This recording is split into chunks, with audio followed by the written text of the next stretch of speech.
Hey, beautiful family. I'm Imade, the creator and face behind African Tales by Imade. Because of YouTube's new content policy, you will now be hearing my voice a little more in our stories. I'm so excited to connect with you this week. If you haven't seen part one of this story, check the link in the description.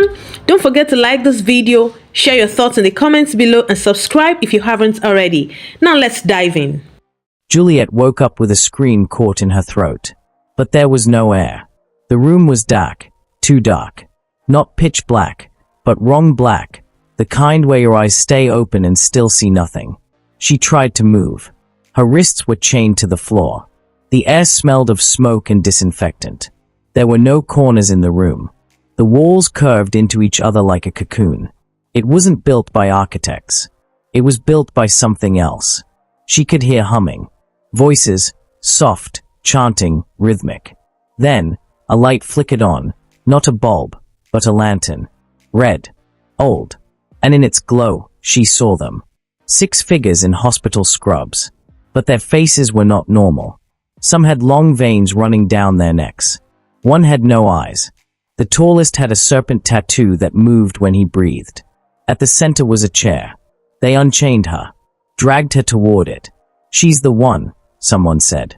"She's seen the serpent and lived." She screamed, kicked, bit. They forced her down. Then the door opened. Dr. Martins stepped in, wearing his white coat. Calm as ever.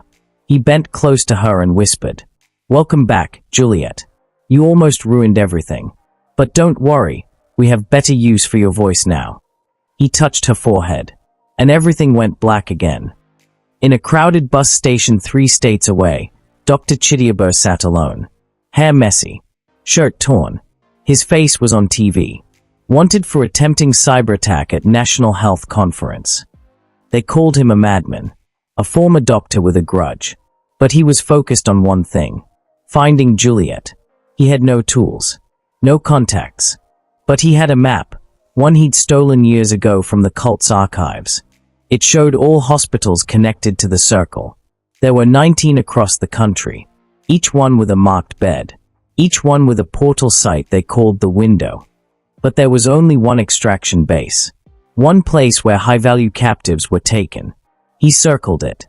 Aper Ion Wellness Center, a private hospital in a remote coastal area known for spiritual detox and silent retreats.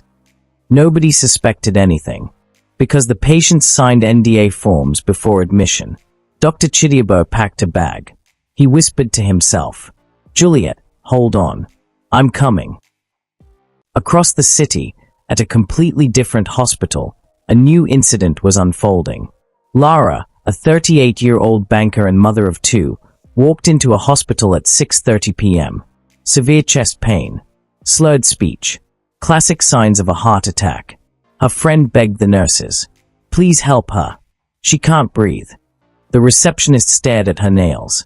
"Fill the registration form." "She can't write." "Use her ID." Lara collapsed on the chair. Still, no one moved. By the time a doctor arrived, she was gasping. "I'm dying, please." The doctor smiled. "Relax, madam.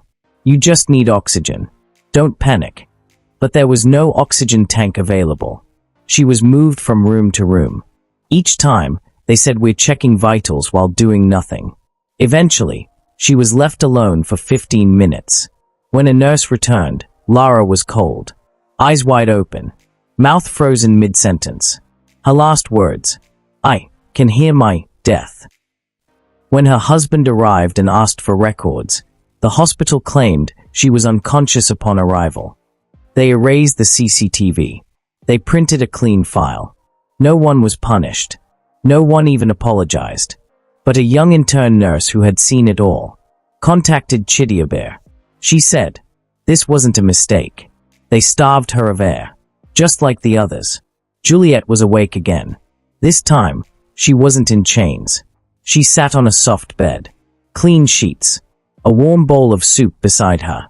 She wore a hospital robe, but not the usual kind. This one had a strange black symbol on the chest. There were no windows, only speakers playing soft choral music. Then, a female nurse walked in, beautiful, polite, glowing with warmth. "Hi, Juliet," she said. "You must be confused. But don't worry. You're not a prisoner. You're a vessel now." "What?" "Your voice. Your memory. Your spirit. We need it. You're one of the rare few who saw the serpent and lived. We want you to speak for us." "No. You'll say yes after the serum." They injected her. That night, Juliet began dreaming of places she had never been, rooms she had never entered, screams she had never heard, but they felt real. And then she realized they were showing her the stories of every patient they ever killed, and they were preparing her to tell them from their point of view. Back at the outside world, a viral video was uploaded anonymously.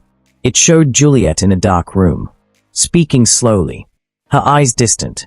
"There is no pain in death, only transformation. The window takes what you no longer need." It shocked the internet. People asked, was she forced to say that? Is this a new cult? Where is she now? Chidiabe watched the clip in a cyber cafe. His hands shook. They've started using her. He slammed the laptop shut. Time was running out. And then came Blessing and her husband, who had waited 9 years for their baby. They did everything right. Private scans, organic diet, antenatal checkups every week. They even traveled from Kogi to Lagos just to deliver in a hospital with good reputation. When her water broke at 3 a.m., her husband was prepared. Car was ready. Bag was packed. Everything. They arrived at the hospital at 4 a.m. The receptionist smiled. "You're early. Doctor will be here by 6 a.m. Please, my wife is in labor. Let her lie down." They were given a room. But no nurse attended her until 6:25 a.m. By that time, her contractions had spaced out naturally. She was progressing well. Calm. Confident. Almost fully dilated. The midwife on duty nodded. "She'll deliver by 10 a.m. Maybe sooner."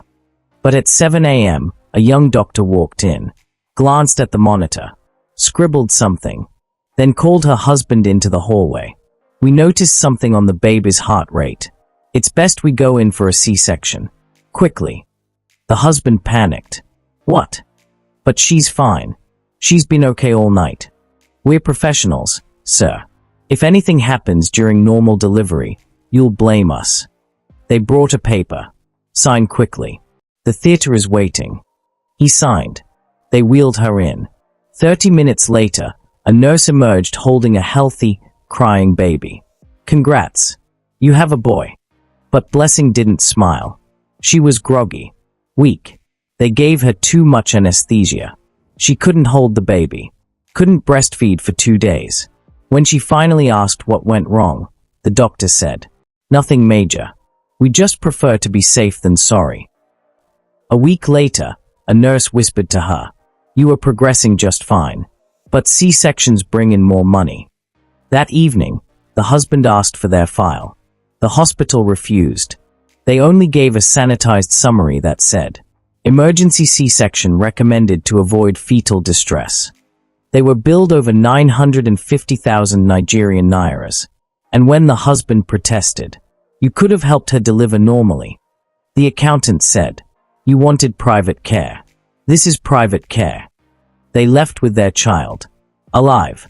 Healthy. But the joy was wrapped in anger, trauma, and a deep sense of being used. Juliet, in her locked ward, felt blinding pain in her chest the night it happened. She had stopped eating the cult's food. She'd stopped listening to their dreams. And now, she was beginning to hear the voices of living victims. Blessing's cry echoed through her skull like thunder. "Why did you cut me when I was ready to bring life naturally?" Juliet gripped her head and whispered, "I have to get out. I have to speak again." But her door was locked, and the serum was returning. At a teaching hospital, a father sat quietly beside his 14-year-old son. The boy had gone in for a simple leg surgery after a playground accident. Routine. Safe. They were told recovery would take 5 to 7 days. But by day 3, the boy couldn't speak. By day 4, his heartbeat kept dropping randomly. The father begged to see the doctor. No response. He waited. Waited. Then one nurse pulled him aside. "Sir, Your son was given an adult dose of morphine. Twice. What? Why? They mixed his chart, and the intern panicked and didn't report it. The father rushed in. The boy was trembling, eyes rolled back, unresponsive. They called for emergency dialysis, but the machine had been down for 3 weeks. Nobody repaired it. The child died at 11:22 a.m. in the father's arms. He buried his son 2 days later, then returned to the hospital with a file and a lawyer. But the hospital denied everything. No such nurse. No such report. No record of overdose. He screamed in the hallway, "You're killing our children and calling it routine." Security escorted him out, and the child's death was logged as complication, underlying medical reaction. That night, in her cell, Juliet heard the boy's final words in a dream. Not in English, not in Igbo, but in pure pain. She woke up soaked in sweat, and something clicked. She realized, they are not just harvesting blood or organs. They are feeding on the unspoken grief. She began to write on the walls. Every story she could remember, every voice she had heard, every scream they'd ignored. And she used her own blood. At a government hospital in Abuja, a senior nurse named Rachel had seen it all. Doctors switching test results to protect friends. Pregnant women made to wait while the matron watched Instagram videos. Patients dying on stretchers because shift was ending soon. But the final straw came one Tuesday evening.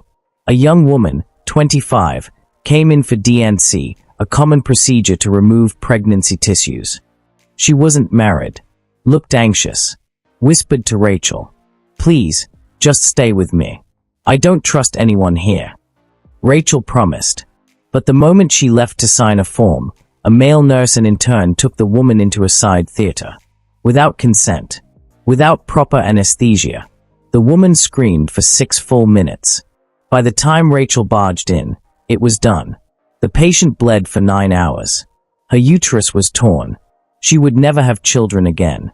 The nurse quit that night and wrote everything on Facebook. It was shared 34,000 times in 2 days. But the hospital released a statement. Defamatory claims from a disgruntled ex-employee. Rachel received death threats. And then, she received a message from an encrypted number. "You don't know us, but Juliet needs your story." Another woman named Amaka.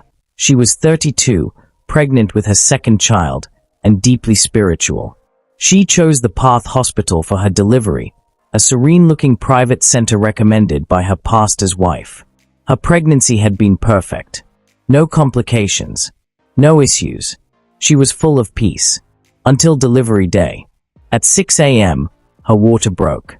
At 6:30 a.m., her husband drove her to the hospital. They were told the doctor was not yet on shift, and were asked to wait in delivery room 3. The nurse helped her change, gave her a gown, and asked her to lie down on the labor bed and breathe. But as the pain intensified, no one came. Her husband begged the receptionist, "Please, at least check how far she is dilated. Sir, we're short-staffed. Please wait." By 8:50 a.m., the pain was unbearable. Amaka turned her head to the left, where a large full-body mirror hung on the wall. And that was when she saw it. Not her reflection, but something else standing behind her. A tall man in scrubs with no face. His hands soaked in blood. He whispered something. "You're not here for a baby. You're here to open the gate." She screamed. The nurse ran in, annoyed. "What is it? Are you seeing things?" Amaka wept. "Please, take this baby out of me before I die." They finally examined her. She was fully dilated. But instead of assisting with natural birth, the doctor walked in and said, "You're tired. Let's go for a clean C-section." The husband objected. "She can push. She wants to push." The doctor shrugged. "If she pushes and the baby dies, don't blame us." They signed. They operated. The baby came out healthy. But that night, when Amaka looked into the hospital mirror again while breastfeeding, she saw the same faceless man. Only this time, he was holding her baby. She fainted. When she woke up, she demanded to leave the hospital. They refused. Her husband caused a scene. Eventually, they were discharged. 2 days later, she began vomiting black liquid. But the baby was perfectly fine. The scan showed nothing wrong. Nothing medically explainable. Until a friend of hers, a nurse, checked her with a spiritual eye and said, "Something entered you in that delivery room." They opened a door. And you were used. Amaka collapsed in tears. Juliet had been locked up for 42 days. Each day, they injected her with memories. Each night, she fought back. She stopped eating. She stopped responding. And now, they thought she was fully broken. But they didn't know. Juliet had discovered a crack behind her bed. A crack that led to the waste chute. A narrow, greasy shaft that carried used clothes, food trays, and disposal sheets to the back of the hospital. One night, a new nurse entered her cell. Younger, nervous, silent. As she set Juliet's food down, she whispered, "My sister died in this place. I was told she had seizures, but her body came home with her eyes missing." She placed a key on the food tray. "You have to crawl out tonight. That chute leads to the staff laundry bin. Wait there until 4 a.m. Then climb over the back fence. There's a man waiting." "Who?" "He says his name is Chidiabe." Juliet couldn't believe it. She wanted to cry. But she had no time. At 2:30 a.m., she opened the chute. It was tight, smelly, filled with sharp metal rods and torn scrubs. But she kept going. By 3:47 a.m., she landed in the staff laundry crate. A rat scurried over her foot. She bit her tongue to avoid screaming. At 4:06 a.m., she saw a flashlight through the back fence. A man in a hoodie with trembling hands pulled the bolt cutters. "Juliet." "Yes." "Run." And they ran. Into the bushes. Into the night. Into the truth. 2 weeks later, in a large community square in Anambra State, the wellness group hosted a free medical outreach. Thousands came. The flyers promised free checkups, free scans, free antenatal for pregnant women, free blood tests. TV crews were invited. Influencers were paid to post about it. The doctors smiled. The nurses wore matching branded scrubs. But what no one knew was that the outreach was a collection center. Behind the tents, in a mobile lab bus, patients' blood samples were being sorted, not for health testing, but for compatibility screening. For those marked by the cult.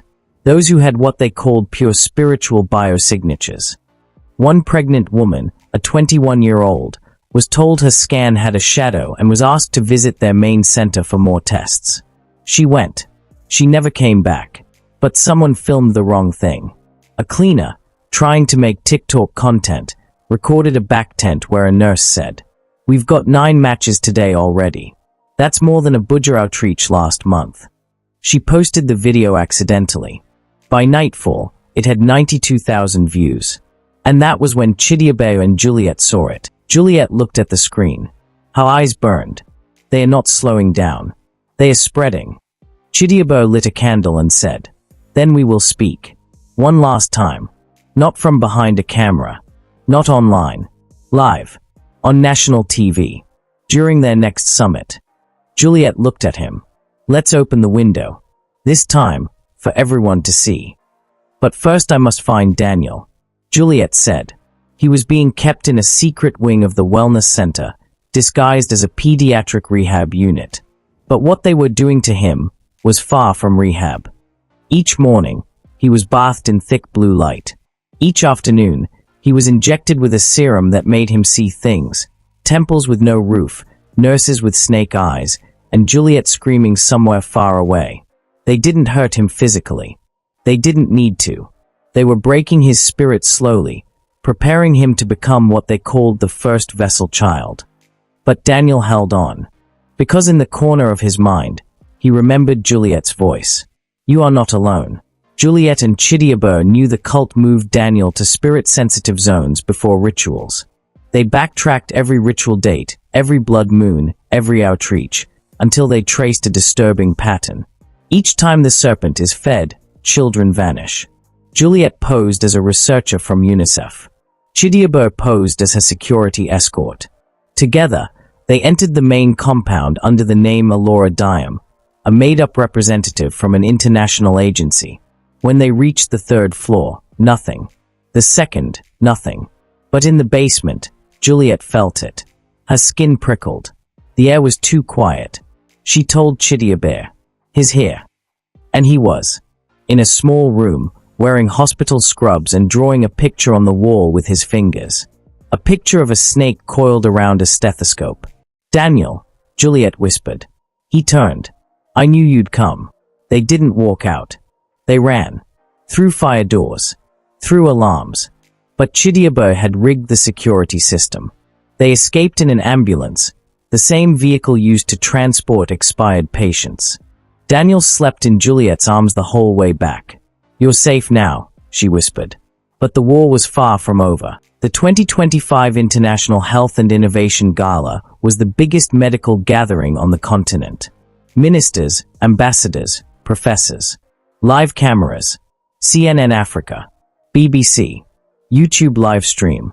Dr. Martens was to receive the Global Impact Award, an honor no African doctor had received in 10 years. He wore his finest suit. He arrived in a black SUV escorted by sirens. The world was watching. Juliet and Chidiabe's plan. They knew they couldn't get in through the front. So they came with the real invited crew, a popular documentary team who owed Chidiabe a favor.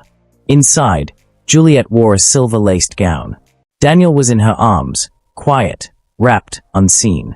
Chidiabe slipped a drive into the main projector system. It was time. The lights dimmed. The host smiled. "Ladies and gentlemen, tonight we honor a man who has saved lives across Africa. A man whose smile heals, whose presence gives hope. Please welcome Dr. Martens." He walked up slowly, confident, smiling. But as the audience stood to clap, the screen behind him blinked, then glitched, then turned black. Then the footage played. Children crying inside hospital rooms. Nurses injecting patients while whispering. Chants in dark corridors. Rituals under hospital beds. Doctors in robes drinking from silver bowls. And finally, Juliet, speaking directly to the world. They call it medicine. But what they've done is murder. What they've taken is spirit. What they wear as white is soaked in red. This man standing before you is not a healer. He is a collector. He is their priest. This is the true face of Dr. Martens.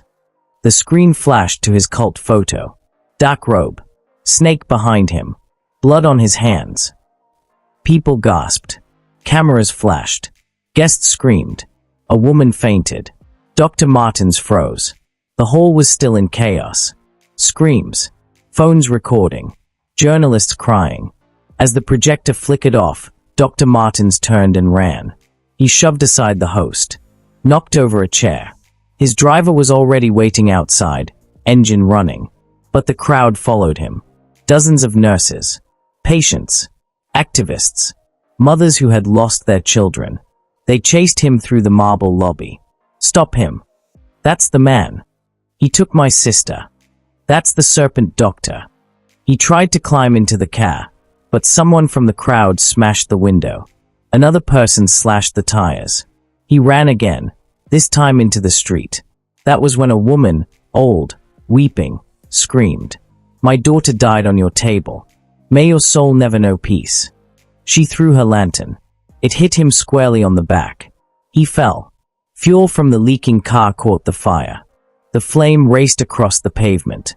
By the time he turned around, it was too late. The fire caught his suit. He screamed, rolled, cried. No one helped. People watched. Phones recorded. The same people he'd fed off watched him burn. By the time police arrived, there was nothing left but smoke and ash. Across the country, arrests were made. 4 doctors, 6 nurses, 2 lab technicians, all part of the inner circle, all exposed through patient files Juliet had leaked. They were sentenced to life in prison. Some begged. Others confessed. Juliet, Daniel, and Chidiabe disappeared for months. Then one night, a video dropped. Juliet, wearing a plain t-shirt. Chidiabe by her side. Daniel drawing behind them. She looked into the camera and said, "He is gone." But there are others. We will not stop. We will not be afraid. If you've ever suffered in silence in a hospital, if you've ever watched a loved one die with no explanation, speak. Because when the world listens, evil burns. This is not the end. This is only the beginning. Thank you so much, beautiful family, for watching. If this story touched you in any way, please don't keep it to yourself. Share it. Someone somewhere needs to hear this today. And if you've ever had an experience in a hospital that left you speechless, good or bad, please tell us in the comments. Your voice can help someone else. This is African Tales by Imade, where real stories live forever. I love you all, and I'll see you in the next story. Bye, guys!